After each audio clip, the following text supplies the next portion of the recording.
E mais uma vez eu oro a Deus diante do Senhor, mais uma vez pedindo a tua ajuda.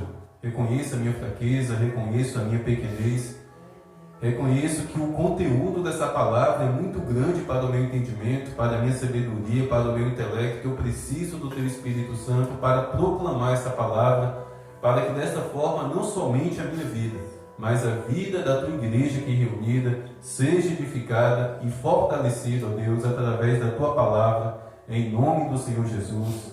Amém.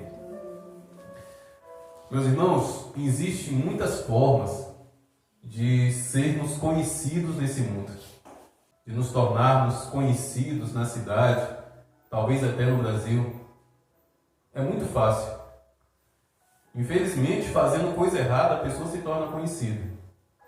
Infelizmente, sendo uma má pessoa, sendo uma pessoa de má caráter, de má conduta, faz com que essa pessoa seja conhecida. Mas também tem como se tornar conhecido de outras maneiras.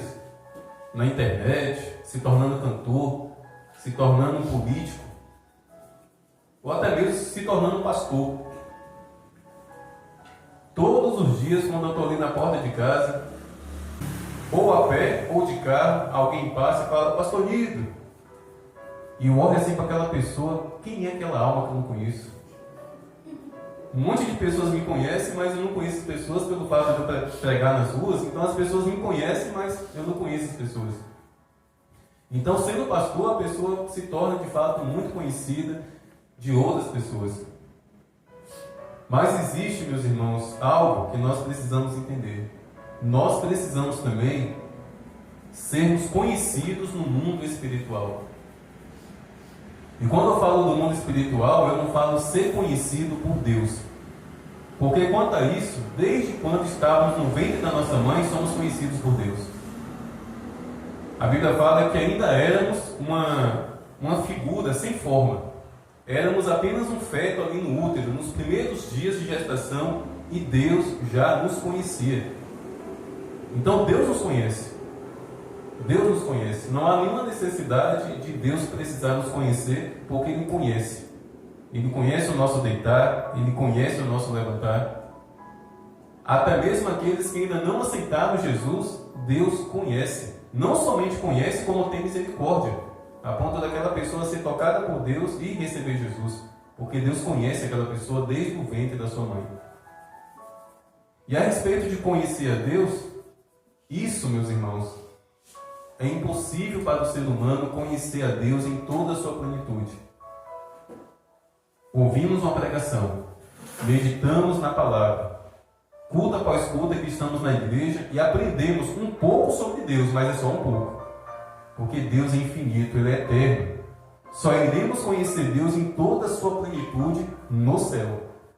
Então, o conhecer, o sermos conhecidos no mundo espiritual, não é no sentido também de nós conhecermos a Deus. Se um dia aparecer alguém diante de mim e dizer: eu conheço Deus, eu vou falar: tu é mentiroso. Tu conheces só um pouco de Deus. Você não tem noção do que é Deus. Estamos vislumbrando só um pouquinho a respeito de Deus, embora Deus nos conheça por inteiro. Mas quando eu falo de sermos conhecidos, meus irmãos, eu falo a respeito dos demônios conhecerem você, dos demônios me conhecerem, dos demônios conhecer a nossa vida e ter medo. E ter medo. E só existe uma forma dos demônios, dos espíritos malignos nos conhecerem: é através da oração. É somente através da oração, de uma vida de comunhão com Deus, que os demônios irão saber da nossa existência e ter medo da nossa existência. Os demônios têm que ter medo, meus irmãos, quando nós saímos pelas ruas andando. O demônio tem que ter medo quando nós entramos dentro da casa de alguém para ali fazer uma visita. O demônio tem que ficar revoltado todas as vezes que aceitamos um convite para ir almoçar na casa de alguém. Talvez só almoçar, mas o simples fato de sermos pessoas de Deus, homens e mulheres de oração, o mal que está naquela casa. Fomos apenas convidados para um almoço. O simples fato de sermos pessoas de Deus, homens e mulheres de oração, atormenta aquele mal que está dentro daquela casa. Parece meio estranho dizer isso, mas é uma realidade. Os demônios precisam saber quem nós somos. Os demônios precisam se incomodar com a minha vida e com a sua vida diante do Senhor. É por isso que uma vez mais eu vou pregar a respeito do que eu vou pregar aqui. Eu lembro que eu já preguei a respeito dessa palavra, eu já ministrei essa palavra há algum tempo atrás, e eu vou voltar a ministrar porque hoje o Espírito Santo tocou no meu coração a respeito, e eu acredito que quando o Espírito Santo toca, é porque há uma necessidade. Atos 19, do versículo 11 em diante. Deus, pelas mãos de Paulo, fazia milagres extraordinários. Quem fazia os milagres? Deus, através das mãos de Paulo. É por isso que no último domingo eu disse aquilo. Não sou eu que faço a obra de Deus. É Deus que faz a obra dele através da minha vida, através de suas vidas. Sempre é Deus. Deus, pelas mãos de Paulo, fazia milagres extraordinários, a ponto de levarem aos enfermos lenços e aventais do seu uso pessoal, diante dos quais as enfermidades fugiam das suas vítimas e os espíritos malignos se retiravam. E alguns judeus, exorcistas ambulantes, tentaram invocar o nome do Senhor Jesus sobre as pessoas possuídas de demônios, dizendo: ordeno que saiam pelo poder de Jesus, aquele que Paulo prega. Os que faziam isto eram 7 filhos de um judeu chamado Seba, sumo sacerdote. Mas o espírito maligno lhes respondeu: conheço Jesus e sei quem é Paulo. Mas vocês, quem são vocês? E o possuído pelo demônio saltou sobre eles, dominando a todos, e de tal modo prevaleceu contra eles que nus e feridos fugiram daquela casa. Esses rapazes não eram qualquer rapazes, eram filhos de um sumo sacerdote, de uma grande autoridade espiritual ali em Jerusalém. E entre os judeus havia essa prática de exorcismo. Havia exorcismo entre os judeus. Os judeus acreditavam em demônios, só que eles tinham umas práticas bem esquisitas, até porque eles não acreditavam em Jesus. Mas vendo como Paulo expulsava demônios, os filhos desse sumo sacerdote tentaram replicar a forma como Paulo expulsava demônios, mas de uma forma totalmente errada. Eu te expulso em nome desse Jesus que Paulo prega. E o demônio olhou para aqueles jovens e, sem cerimônia, disseram: eu conheço Jesus e sei quem é Paulo, mas vocês quem são? Tudo bem os demônios conhecerem Jesus. É verdade, eles conhecem. Mas aqueles demônios disseram: eu sei quem é Paulo. Eu sei quem é Paulo. E fica essa pergunta aqui: Miriam, os demônios sabem quem você é? Jaqueline, Mano Balina, Dete, Ruth, Rosário, Ana Maria, Léo, Manuel, Nido. Será que os demônios nos conhecem e têm medo e tremem de medo? Ou será que eles não nos respeitam? Será que eles ficam rindo da nossa cara e fazendo piada da nossa fé? Ou daquilo que nós acreditamos que é fé? Meus irmãos, precisamos viver uma vida de oração, de fé, uma vida de joelhos diante de Deus, para que dessa forma venhamos estar de pé diante de Satanás e de seus demônios. Caso contrário, seremos zombados, seremos humilhados, seremos conhecidos no inferno de forma negativa, como aquele ou aquela que vai para a igreja, que não falta um único culto, que deposita a sua oferta aqui no gasofilácio, mas que não causa medo, que não causa um único medo aos demônios. Meus irmãos, triste é um crente atormentado por um demônio. Eu já conheci tantos. Já conheci muitos crentes de anos e anos, e até de serviço na igreja, até de serviço ministerial na igreja, atormentado por demônios. Que o demônio não respeita ninguém, de fato ele não respeita. Mas um demônio tem liberdade na vida de um homem e de uma mulher de Deus, aí já é demais.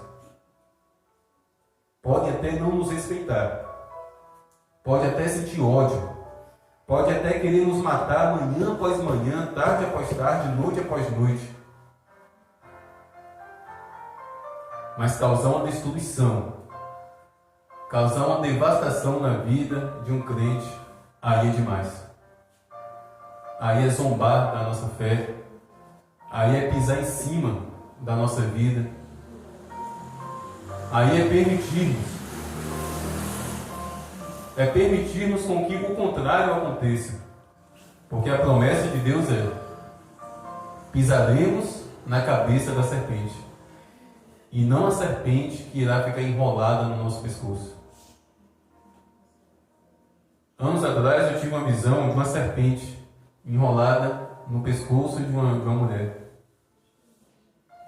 E quando eu tive aquele sonho, Deus trouxe a revelação daquele sonho. Ela está fumando e ela está bebendo escondido, muito claramente. E eu não tinha mais contato com ela. Eu participei ali da conversão dela, Deus me usou a toda madrugada, tendo lá, fazendo a campanha durante vários dias. E aquela mulher aceitou Jesus, aquela mulher começou a ir para a igreja e simplesmente perdi contato com ela, aquele contato contínuo que eu estava tendo ali dentro da casa dela, porque ela já estava congregando, ela já estava sendo pastoreada. Mas certa noite eu tive esse sonho, uma serpente enrolada no pescoço dela. Entrei em contato com a filha dela, e a filha dela disse: Nido, mãe está muito mal de tuberculose. E eu não sabia. Tuberculose é uma doença de problema respiratório. E eu não sabia. Então fui na casa dela, conversei com ela em particular, jurou de pé junto que não estava fumando e que não estava bebendo. Mas a cunhada dela, muito próxima a ela, em particular, me procurou, falou: Nida, é verdade, infelizmente ela está obrigando os filhos dela a ir comprar fumo. Ela fumava aquele fumo cacique, aquele fumo preto. E se os meninos não forem, ela bate neles. Meus irmãos, meses depois aquela mulher morreu. Meses depois. Ela não teve o prazer de viver nem 2 anos salva. Porque começou a desobedecer, começou a voltar para o vômito, uma serpente, um demônio, que não a respeitava, e não somente não a respeitava, não tinha nenhum medo dela, se apossou da vida dela de tal forma que lançou uma doença terrível, consequência também do fumo. Com certeza agravou aquela situação e inevitavelmente, infelizmente, ela morreu. Muito triste. Precisamos ser conhecidos, meus irmãos, nas regiões espirituais. Os demônios precisam fugir da nossa presença. Se um dia irmos na lotérica e tiver um demônio acompanhando alguém na fila da lotérica, aquele demônio tem que sair da fila da lotérica também, a partir do momento que a gente para ali. É assim que tem que ser. Porque a Bíblia fala que nós somos o que? Luz. O que a luz faz? Dissipa as trevas. Eu acredito que foi o irmão Manuel e a irmã Dete que chegaram aqui primeiro, a igreja estava tudo escuro, mas eles acenderam as luzes e a escuridão deixou de existir aqui dentro dessa igreja, a escuridão pela falta da luminosidade. Assim é o espiritual, nós somos luz. Se verdadeiramente estivermos sendo luz, a escuridão, as trevas têm que nos conhecer e têm que fugir. Certa vez eu tive uma experiência que me deixou muito feliz. Foi quando o demônio me ameaçou de me quebrar tudo. Eu estava na casa de uma senhorinha, ô saudade que eu tenho dessa senhorinha, nem sei se ela está viva, porque quando eu comecei a ir lá na casa dela, uns 10 anos atrás, ela já tinha uns 70 anos. Infelizmente, nessa época, a filha dela estava atolada na bebida. Só ficava com aquele bando de bebum nas ruas, pelo centro da cidade, pela feira do Piqui. E eu comecei a ir lá na casa daquela irmã, fumava parecendo uma chaminé. Coitada, fumava desde os 8 anos de idade. Terrível, sabe? Mas ainda assim ela ia para a igreja. Toda noite de culto, eu ia lá na casa dela, lá no final do Minas Gerais. Eu morava no início do Minas Gerais, ela morava no final. Eu ia lá buscar ela para ir para a igreja. Era só sentar na cadeira e cochilava. Mas cochilava e chegava a babar mesmo. A ponto de eu ficar cutucando ela para não ficar feio, sabe? Mas a bichinha dormia, não sei porquê, ela cochilava na igreja, nem era demônio não, era cansaço mesmo, ela acordava muito cedo, sabe? Uma senhora de idade também, mas pelo menos estava indo para a igreja. E durante muito tempo mesmo, ia lá naquela casa com os irmãos fazer culto, à tarde, à noite. E uma dessas vezes, a filha dela estava presente e o demônio manifestou na filha dela. E antes de me ameaçar, antes de dizer que ia me dar uma porrada, ele me fez uma pergunta: por que você não para de orar por essa vagabunda? Naquela hora eu falei: meu Deus, o demônio sabe que eu estou orando por ela. Olha só a importância da oração, meus irmãos. Não somente Deus escuta, mas os demônios também escutam e ficam atormentados. Parem de orar por ela, parem de orar por ele. Seja por quem que vocês oraram aqui nessa noite, acredite. Não aqui dentro, do lado de fora. Demônios estavam lá, ó. Pare de orar por ele. Pare de orar pelo gasto, Dete. Pare de orar. Eles ficam agoniados porque eles sabem que a oração tem poder. Deus acolhe as nossas orações. Precisamos ser conhecidos por esses espíritos malignos. É por isso que toda terça-feira aqui eu oro repreendendo demônios. Eu peço para Deus enviar anjos para essa cidade. Eu estou nem aí se eles estão ouvindo orar. Estou nem aí. Eu sei que eu tenho um Deus que me guarda. E eu preciso viver uma vida na presença de Deus para não dar nenhuma brecha para a destruição. Mas, meus irmãos, vamos ser conhecidos. Vamos permitir com que a luz de Deus em nossas vidas brilhe e brilhe cada vez mais. O que está mantendo essas luzes, essas lâmpadas acesas dentro da igreja é a energia elétrica. O que mantém a luz de Deus acesa na minha vida e na sua vida é a oração. A oração é uma corrente elétrica que flui do trono de Deus para a minha vida e para a sua vida e nos torna visíveis aos olhos de Satanás. E Satanás tem que baixar os olhos diante dessa luz, da luz de Deus, fruto da oração, fruto desse clamor que faz com que brasas vivas nos incendeiem e nos tornem resplandecentes da presença dele. Amém? Amém. Seja qual for a luta, seja qual for a guerra, brilhe. Brilhe para que as trevas vejam a luz e se afastem da tua presença, da tua família, e por onde passarmos, que as trevas venham se afastar em nome de Jesus. Amém?